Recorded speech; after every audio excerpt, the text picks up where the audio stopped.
Welcome to episode 4 of the Dad's Unplugged podcast, where we bring one special dad every episode to you to bring expertise on being a dad, expertise in their field of industry of success and failure, and where we have a good time and just show you how dads do it. My name is Nelson Osorio, the co-host. I'm here with my co-host, Sean Pace. Hello, everyone. How are we doing today? I'm excited. I'm super pumped. This is a great guy we've got on the podcast today. Joshua B. Lewis is nice enough to dedicate his time to join us today and share his life. A little bit about Joshua real fast is he's an entrepreneur, business owner, author, coach, marketeer, and a very blessed husband and father. And Joshua, thank you so much for joining us today.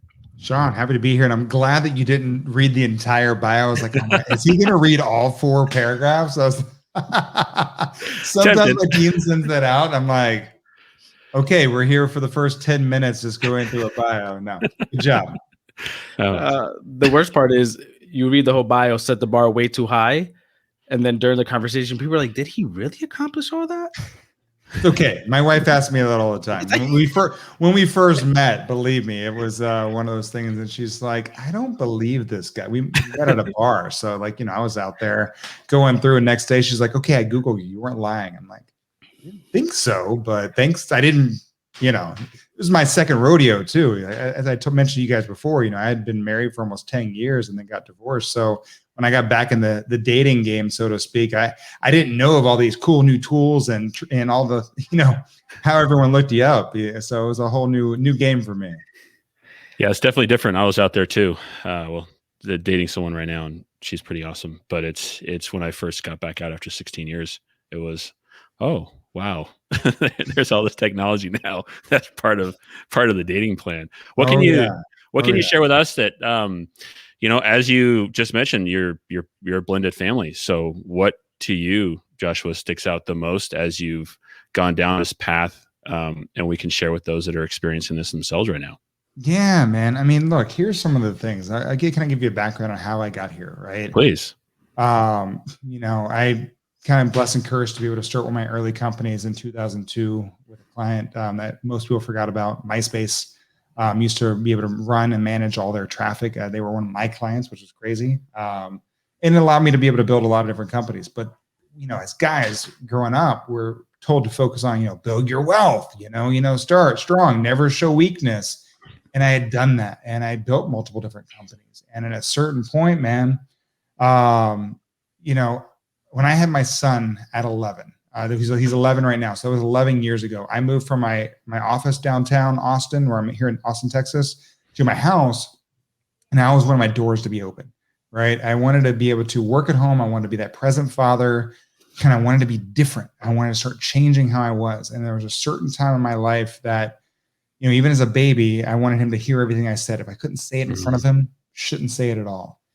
And I'll be honest, man, those office doors went from open to a certain point, just where I was focused on the wrong things, those doors shut. And that office became not only a coffin and a sanctuary at the same time. Mm-hmm. And I mean, I would just stare at the walls kind of constantly. And that's kind of where I went through my reset. And I was like, there's got to be more, right? Because when you start contemplating, like, are you better on this earth or not? Is the money that your life insurance better for your kids? Mm-hmm. Like one of those things that, like, I have to change. Dude, I was 45 pounds heavier than I am now. Never been overweight in my life. My relationships were monetary. And I had no vision about where I was going. I just knew where I was at. Everything was either work or life, right? Party, I should say. And when I had kids, that changed that. I want to do more. I want to be better. And so that's where I kind of found that saying. And I went through a divorce. I walked away from 10 companies, 36, moved back in with my parents, which I hadn't worried about money for years, with a little bit under $1,000 in my name, and started over. Didn't think there was more opportunity. And then that's kind of where, I mentioned to y'all earlier, kind of met my wife now, a couple years after, and started the whole process of being, the blended family. We got married 2 years ago. And these are all the things that we've kind of learned. And there's a lot of things, guys. I mean, like, the biggest thing is, look, you've got to be able to make sure, too, it's about the kids. There's a lot of fights, a lot of stuff goes on when you're trying to be able to. I have a son that's 11. My daughter actually turns 9 tomorrow. So, these are all the things that I'm going through. And realize that kids are resilient, but at the same time, they hear everything. So as blended family, that's the one thing you need to know is never speak ill will of the other person that was involved in that relationship around your children, because they don't need to know that. That's not their weight to bear, no matter what it is or how you feel about the other person. I've been blessed that through all this, we have at least got a very functional relationship with their mother. But yeah, it's always a fun thing. Long story. Sorry. No, we're glad. That's why we're on here. And I think you answered a little bit about this, but as you have the blended family, what drives you most as a father, as obviously you're somewhat of a father figure. What drives you every day? I mean, really that I've got to be able to connect with other entrepreneurs, other fathers, other people. I tried to be able to change this world on my own, and I almost killed myself doing it. Wow. What drives me is the fact that, and when I say almost killed me, like literally, as I told you, I was contemplating that aspect. A lot of entrepreneurs do that. Yeah. And, I realized I've got to be able to do it with other amazing people, like the people like you guys, like the people that are listening right now. Like, we're all in this together. And what drives me is the only way that we can all rise up is we all rise up together. We want to be able to change this world for our children. We can't do it alone. And I mean, one of the biggest things that hits me now more than ever, especially with, we just went through COVID, one of the largest resets of our history, is that whatever we thought the next 40 years, not only for us, but for our children were going to look like, has been totally reset. Oh, 100%. We now, as dads, as entrepreneurs, as human beings, have more power than ever in our history to truly create the next 40 years better for our kids. So you want to talk about what drives me? The power and the opportunity we have now more than ever. We've seen these resets across genders, across races, across everything over COVID. We've went through it all. And I hope that everyone's paying attention.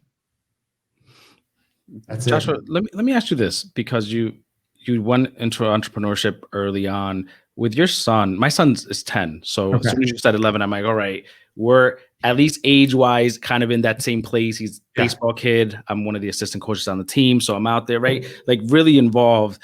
Is there something specific you're doing to teach him about entrepreneurship outside of what the schools teach? Or are you kind of just letting the natural course of his own mind just developed? Or how, what are you doing intentionally with that? Because it's different being an entrepreneur parent also, because we see things from a very different angle. So what's that look like for you as a dad? For me, I mean, I try and have that office door open. I want him to be able to come in. I want him to be able to listen. I want him to be able to see. I share, most of our friends, are entrepreneurs as well too. You kind of find this, as you kind of go through, you see a lot of that separation, between, the corporate and the entrepreneurs a lot of times. I mean, not always, but I mean, so you tend to be able to stay with those people that you have commonalities. So he sees those kids. If he wants to be able to do something, we'll try and show him, Nelson, like, look, how can you earn that? Right? What can you do to, he believes he can build anything with wood, right? I mean, it's like, he's still this day, he's like, I need a helmet. I'm like, you got some wood? I'm like, dude, I don't think that's going to work out well. But, but the biggest thing is for me, I'm trying to get him to understand, and this is a matter of entrepreneur or whatever. I think in today's world, understanding value is one of the hardest things. Like, I had a lot of money when he was first born, lost it all, made a lot of it back in the way I wanted to. And there's still a lack of appreciation for the little things. And that's the biggest thing that I want him as an entrepreneur, as a human, as a child, to understand that, you've got to earn. I'm not sitting in my office just hanging out at the house all day. We're working. And we're trying to be able to figure out. He said, "Oh, Dad, I just want to hang out and play video games after when I grow up." I'm like, well, bro, you better be getting paid for that, or you're not living in my house. Right. So you better figure some way out. Some way to be able to figure that one out. There's a path for that too. There is. But you know what? You're absolutely right. If he wants to, it requires a certain level of hustle. That if he's willing to do it, then that support that you're showing him. My son kind of walks into the office and he does ask, like, what do you do all day? Because I have run my business from home for the past 6 years. Yeah. So to some extent, he's right. What do I do all day? I don't know.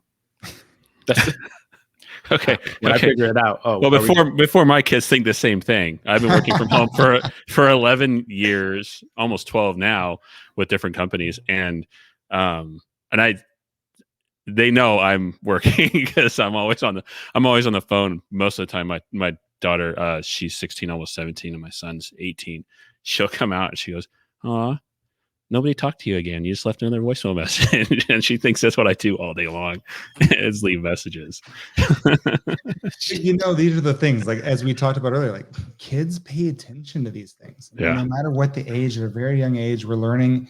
And I think that's what I do, Nelson. You said, what am I intentional about? I'm intentional about showing them that I'm actually what the things that I'm doing. And then I'm intentional in things that I do that I know, even if I'm not paying attention to what I'm doing, they are paying attention to it. So I'm very, methodical on how I go throughout my day. I don't want them to see, if I'm free, I'm not just hanging out on the couch, like I am in my office all day. Like if I've got free time, it's not really, I'm not on a call. I am doing other work. I might be talking to my team. There might be other things going on. And, I am, if they're home, I'll have them come in and listen to me talking to the team and things like that. I mean, these are the things that I'm very intentional of being able to do. I think that's going to be important for them later to be able to understand. No, that's wonderful. I mean, for dads that are maybe earlier in on their journey of being a parent, having a 1-year-old, 2-year-old, or maybe just early on in the entrepreneurial journy. Yeah. It's wonderful for them to kind of see that. Like I would take my son when he was really young to meetings before pre-COVID, obviously. But we would meet with our team at Starbucks or a new hire. He'd be sitting there while I'm hiring a new person. And now he'll go when he hears people on the phone. He's like, "Oh, is that this person?" Like he knows they work for me. So at 10, he can ask those questions. So how do you make money if you're always home? And I have to explain to him profit, loss, a team, why having team is important. Just these questions that, I didn't have someone to go to growing up to ask these questions. So I had to, like you said, kind of fall on my face, fail. And Nelson, that's the thing, right? We need to understand as dads that it's okay to be able to share these things, right? Like it's not, we don't all live the Facebook life, right? And that's not, we don't need to show our kids this too. There's other things they are picking up on them. So if they're going to pick up on them anyway, and they're going to make their own interpretations, why allow them to interpret what we're doing, but tell them and show them and say, look, I had there's some bad day at work. This is what's going on. I try and be able to share. I'm not trying to put that on them, because there's definitely parents that put all their hardships on their children. Right. It is not fair to the kids. But if it's a learning or teachable moment that you actually were able to take in, don't hold that back. I found that out not only with kids, but in relationships too. Like you shouldn't try and bear it all. It actually hurts everyone a lot worse. It's called a family for a reason, right? You're all in it together. So, you don't, not just for the good shit, for everything. Excuse my language. No, that's fine. We're sitting around shooting the shit. So he said a curse word. He said a curse word. Yeah, I guess this is the Dad's Unplugged for kids. Well, maybe one day, this will all be recorded, and at some point, maybe they'll listen to it. But that's something I tried to show my kids. During COVID, I was furloughed, and sat around for a week, and then decided to start a lawn company. It was just, and was out there. Went out, bought a trailer, and started mowing yards and cutting down weeds. And every so often, my son would come with, and I'd pay him to do it with me because he was working. But I wanted to show them that regardless of what happens, you sit down and you figure it out. You put together a plan and you execute. Right. The biggest thing I believe you've talked about, and we saw in some of your bio, that I won't read the 9 pages, which is lovely and wonderful, that it's the actually like doing it and the execution part of, especially being an entrepreneur and having your goal. But so many people sit on the sidelines, and I feel what you're displaying to your kids is to take that action. Yeah. Well, I got that from my own father, right? He was an entrepreneur, but like growing up, we were upper middle class. I was told that I wasn't supposed to work through high school or college. They wanted me to focus on school. And then at 14, my father got laid off. And, he didn't just sit around. He went in, he worked for, I remember he sold Sears siding. He He went and worked at Circuit City when it was around. He sold big rigs, 18-wheelers for a little while. And then he got the job where he started from the bottom up at a company called Retriever Payment System, which turned out to be, in the long run, one of the largest credit card processing companies in the country. And he retired early as an EVP, but he worked his way up from that. And these are the things that I want people to, look at. We've had a lot of people that go in, a lot of people lost their job, Sean, like you, and they got furloughed or whatever it might be. And as dads, we have to be able to show our kids, like, oh, well, I can't find a job. I'm sorry, bullshit. I mean, people can get mad at me or not. There's always a job. You might not be able to find the one that you want, right? But there's always opportunity out there. And I'm going to put a lot of faith. My father showed me, you don't sit around and wait for opportunity to come to you. You create it and you go out. And so I'm hoping I continue to do that for my kids as well, too. Because as an entrepreneur, I've had my trials and tribulations. I had companies that did well. I had a full reset. My kids saw me lose give away the big house, walk away from everything, and, move back in with their grandparents. And yeah, I went through a little mini depression for a little while that I didn't even realize that I was in. But then I pulled myself out of it and I pulled myself back up. And, I hope that they'll be able to watch that, because I want to be able to show them, not just tell them.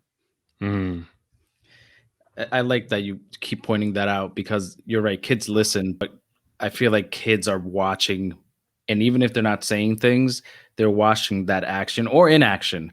And you're absolutely right. The opportunity that's out there for young adults as they get older, do they want to take it, or do they want to kind of sit back and wait for it to fall in their laps? And you're absolutely right. Sean, perfect example, gets furloughed and gets a lawnmower, gets some equipment and starts cutting grass, or he could have just stayed home complaining, and his kids would have seen that and reacted to that and internalized it. So Joshua, you're spot on with that stuff. Well, I mean, when Sean said that, my respect for him just went through the roof, because I was Me like, too. That's what it's about. Like, I don't care what you did, you did something.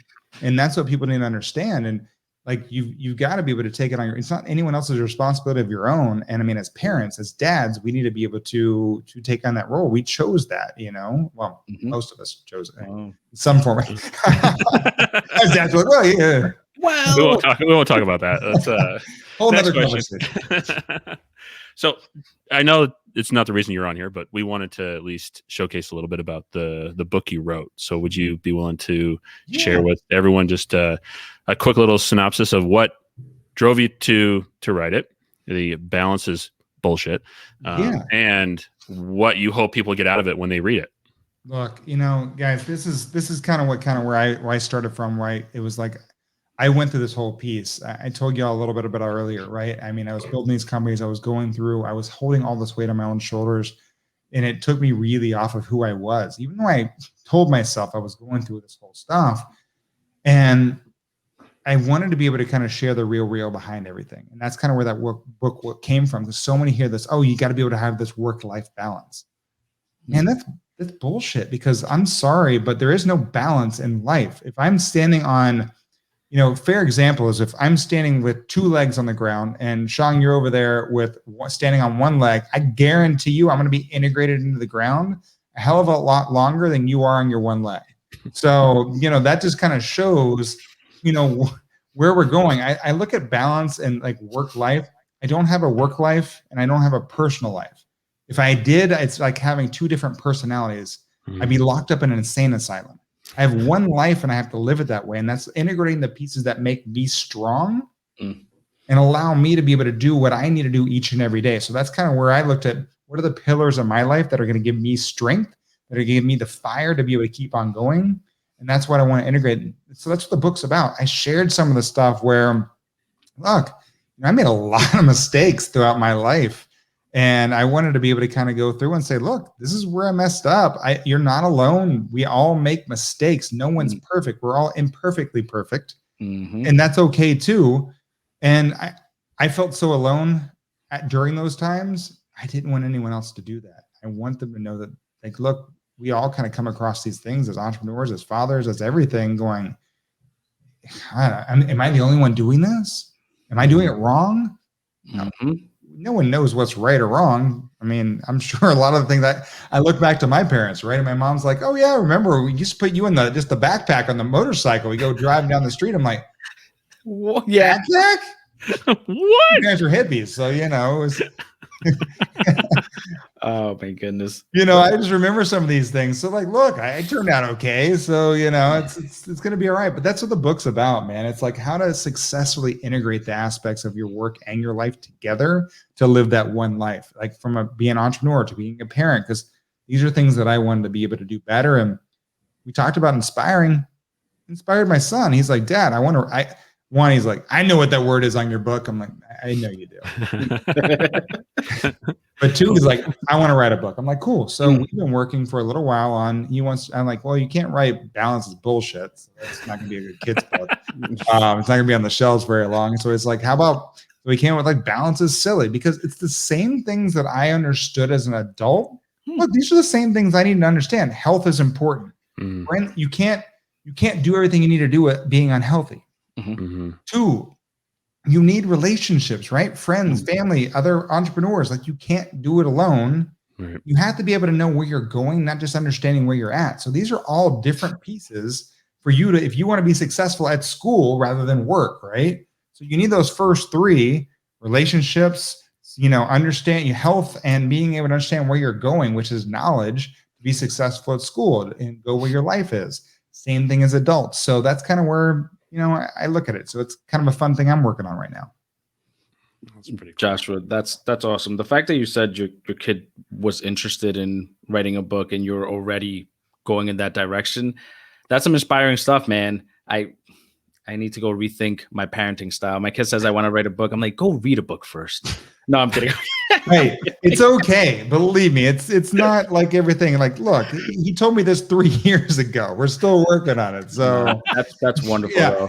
Let me just be 100%. Like every time he sees the book, like, oh yeah, Dad, we need to start doing that again. I'm like, okay, yeah, so look, we all go into it. I told you that my son wanted to sit on my couch and play video games for the rest of his life. So we all go through the different things. That's awesome. Small steps for sure. So a couple of questions that we ask every guest on our podcast. One's serious and one's silly. What do you want your legacy to be? It's an interesting thing. We ask ourselves that as fathers all the time.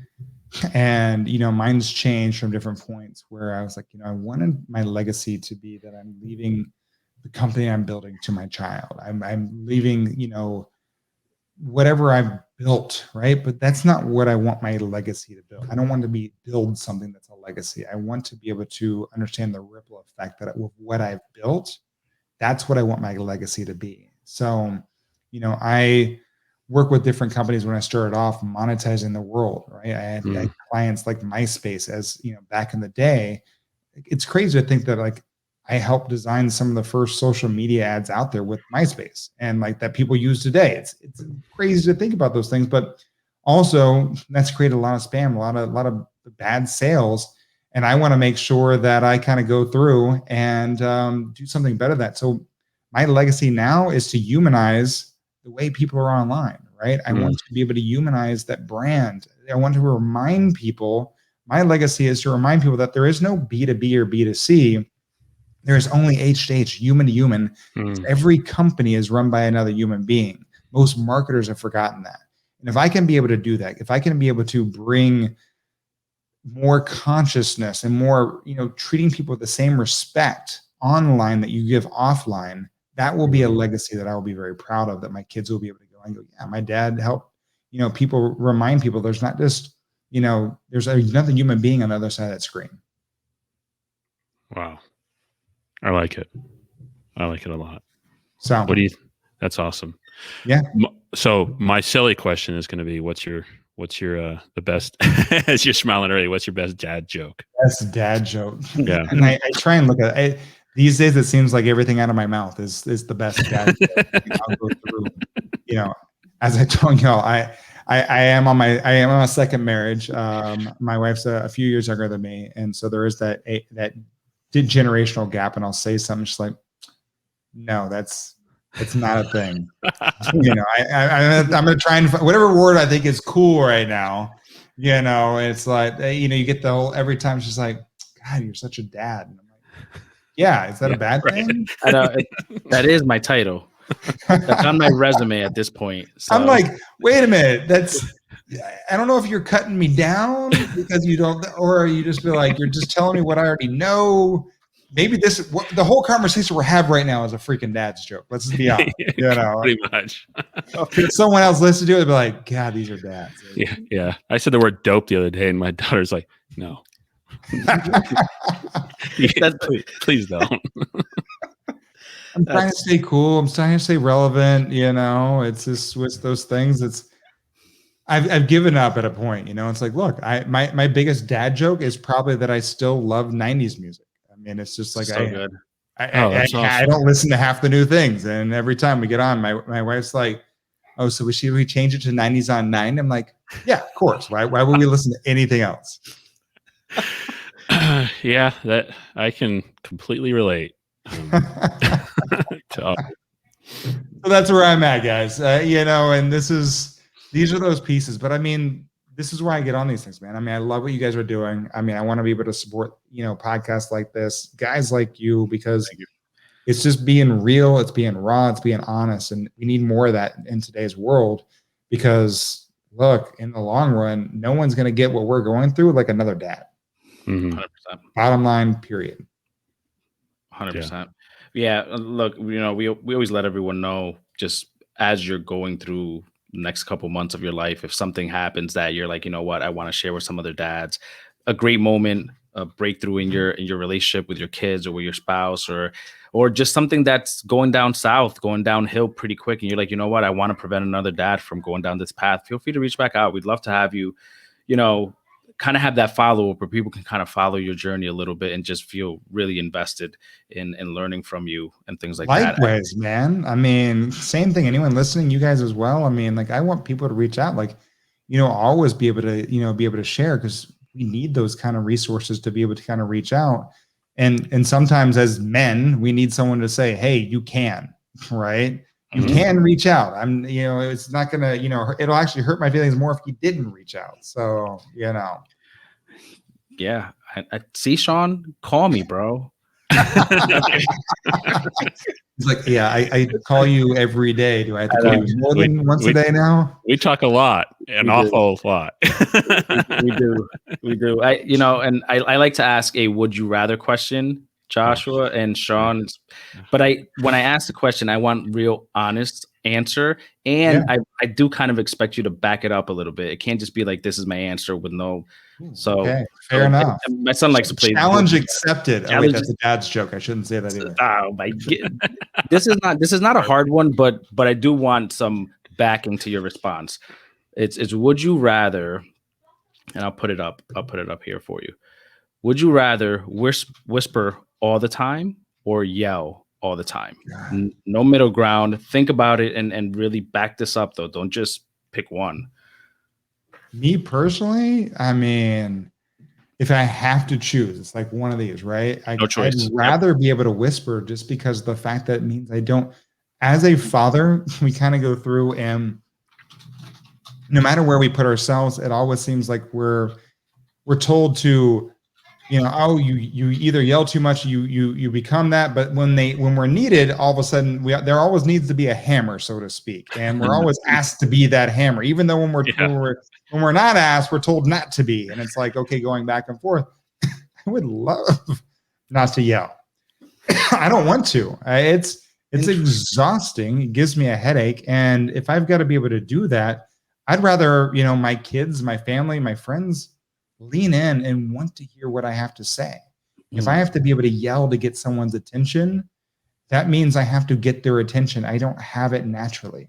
So that's kind of where I look at it. If I can whisper all the time, I'm doing something well enough that I've got the attention of the people that are around me, and that hopefully I've done enough things to prove that my attention is worthy. That's deep. That's deep. Sean's just like, wait a minute. I was like, I didn't know we were gonna go that deep on this answer. I do want to clarify, though, Joshua. Whispering, I mean, to your family, that's all nice. But if me and you are in conversation and you have to get in my ear, lips touching my ear to talk to me, if you're okay with it, man, I'm in. I mean, I'll be honest. Yeah, I'm not a big fan of the close talker where you're getting on like personal space, bro. There would be. You just accepted none. No personal space. That's what you just accepted. I'm cool with it. I'm okay. We'll be fine, as long as everyone appreciates a good shower here and there, keep a little Listerine here and there. I mean, I can be fine. It's the close talker that you're like, yeah, I can smell what you ate last week. That's oh my God. We've gone too far now. We've gone too far. This is exactly where this was supposed to go. Sean, you didn't answer. You're not going to just. I was hoping I can get out of that one. I would have to say whisper. Yeah, it's because I really like talking like this all the time anyway. I think it would be less traumatic for everyone that meets me if I'm not yelling at them all the time. And plus I like sitting next to people in the movie theater and having a nice conversation sometimes before it starts versus yelling. Now, I'll be honest, gentlemen, I am getting older. So, as these things go in, as my wife tells me, I must be deaf because I don't hear half the things she says. So, selective. So, if I'm going to be, I don't mind if I whisper, but I might need everyone else to be yelling a little bit longer so I can make sure I hear them. Oh my God. I like when the TV yells at me because then I can't hear anybody else. Oddly enough, as you guys answer, I probably would choose whisper just because it would be really awkward for a lot of people for me to get that close. So I like that feeling of awkwardness. You like the awkwardness. See how you offset people. Like, are they really going to listen in? Are they going to let me get close enough? How close is too close? I mean, once my lips touch your earlobe, I think we're best. We already know. I mean, you've already told me, like, okay, I want your lips to touch me. I'm like, okay, well, we won't be whispering anytime soon. That's probably a good thing. So since we're not having to be picking whispering or yelling all the time, hopefully never, Joshua, what is the best way if people wanted to reach out to you that they can find you, get in touch with you? Look, here's the best thing. A lot of what I do is on LinkedIn, man. It's my world. I play in it a lot. Everything we do is like engagement, influencer marketing on that platform. I'd love for people to be able to find me on there, Joshua B. Lee. At the same time, but I hate when someone just sends that blank connection request or whatever it might be. I want people when they want to reach out, tell me why you like Nelson or Sean, or why you listen to the podcast. Who has better hair on this podcast right now? I mean, is it Sean or Nelson? I'm not even in the game. That's cold-blooded. These are the things that I want you to go in and be like, I love Nelson's hair because we rock the same do. Whatever it is, those are the fun messages. Like I enjoy. This is not by mistake. This is not by mistake. It's okay. It's okay. But I mean, that's the fun part. When I get on podcasts, like I love when someone reaches out and actually tells me like something cool about the host because that shows me that they really care. Mm-hmm. And then I can reach back out to you guys. It gives me a reason to go, Nelson, guess what? Or Sean, this person has said this, man. It's great to reconnect with you guys again because it reminded me of the conversation we had. Awesome. Well, please, everyone do reach out to Joshua B. Lee on LinkedIn. And we're very grateful for your time today and best of luck with everything you have going on. And I'll definitely see you on LinkedIn and Clubhouse because I know we're connected that way. And Clubhouse is fun. We have a lot of fun there these days. It's a lot of fun. It's a lot of fun for sure. But seriously, thank you so much for your time today, what you shared. And we hope other dads out there have gotten out as much of this conversation as I know I have. And Nelson's nodding his head as I'm talking, which is always appreciative on an audio sometimes only platform. Thank you. Honestly, Joshua, you came in with a breath of fresh air. Really excited to get your book. Again, just kind of want to end it because the way you explained the book seems like something that not just dads, just anyone in general should get their hands on, read it. Excited to just be in your presence, bud. Feel free again, reach back out to us. Would love to have you back on. And just like you said, anyone that leaves a comment, we'd love to hear what you got from Joshua, what works, what doesn't work, agreement or disagreement. This is really just three dads giving our opinions on on our successes and our failures, and hopefully they bring some clear guidance to anyone on their journey. So Joshua, dude, super awesome. Thank you so much for taking the time out and spending it with us this afternoon. Gentlemen, appreciate the time, man. Thank you all. Everyone have a great day. Please subscribe to the podcast and follow Joshua on LinkedIn. Have a great afternoon, and we'll talk to everyone soon.